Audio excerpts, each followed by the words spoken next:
উহুদ পাহাড় বরাবর দিবেন। আল্লাহ তাআলা ওই আমলকে পছন্দ করে যে আমল আল্লাহর জন্য করা হয়েছে, আল্লাহর ধ্যানে করা হয়েছে। হ্যাঁ, জিকিরের সাথে এই জিকিরের আল্লাহর ধ্যান আমাদের ভিতরে কিভাবে আসবে? সকাল বিকাল এরকম আমরা জিকির করবো, আল্লাহ তাআলার ধ্যানকে অন্তরে বসাইবো। লা ইলাহা ইল্লাল্লাহ বেশি বেশি পড়া। যে ব্যক্তি 100 বার লা ইলাহা ইল্লাল্লাহ পড়বেন, আসমান জমিনে ফাঁকা জায়গা আল্লাহ তাআলা তাকে নেকি দ্বারা পরিপূর্ণ করিয়ে দিবেন। যে ব্যক্তি 100 বার সুবহানাল্লাহ পড়বেন, 100টা গোলাম আজাদ করার নেকি দিবেন আল্লাহ তাআলা। 100 বার আলহামদুলিল্লাহ পড়বে, 100টা গোট আল্লাহর রাস্তায় দান করার সওয়াব দিবেন। এরকম অনেক জিকিরের অনেক ফায়দা আছে। এই জন্য ওই জিকির করবো যে জিকিরের দ্বারা জিহ্বা আমার তরতাজা থাকে। যে ব্যক্তি জিহ্বাকে জিকিরের দ্বারা তরতাজা রাখবে, সেই ব্যক্তি আস্তে আস্তে জান্নাতে প্রবেশ করবে।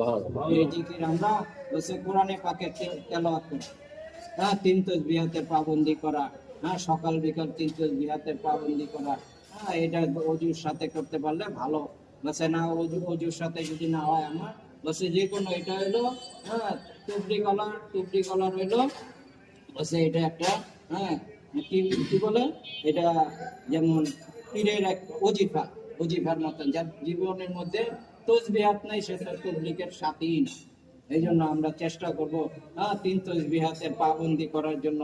আর এই 3 তাসবিহাতের দ্বারা ধ্যান আসবে, খেয়াল আসবে। আর এইগুলা কি আল্লাহ তাআলা ধ্যানকে অন্তরে পয়দা করা আর মাখলুকের হক আদায় করা। বলছে সমস্ত মুসলমান ভাইকে নিজের থেকে বড় মনে করা, নিজেকে ছোট মনে করা। সবাই আমার থেকে ভালো, আমি সবার কাছে ছোট। নিজেকে ছোট মনে করা এই জিনিস সহজে আসবে না। এই জিনিস সবচেয়ে বড় মনে আমাকে নিজেকে বড় মনে করা হইলো এটা একটা রোগ। এটা একটা রোগ। এই রোগের ভিতরে আমরা আছি। অন্যের গুণ তালাশ করা, এটা হলো ইখলাস।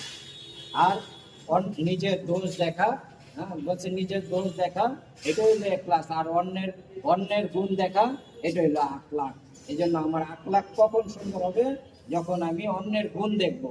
আজকে তো এই জিনিস আমাদের ভিতর থেকে না উঠেই গেছে, যে নিজের গুণ দেখতেছি আর অন্য ভাইকে দোষগুলো সমস্ত গুলোকে আমি আমার সামনে আনতেছি। এই জন্য আখলাককে সুন্দর করা, নিজের থেকে সমস্ত ইমানের খাতিরে, তাকওয়ার খাতিরে সমস্ত ভাইকে নিজের থেকে বড় মনে করা।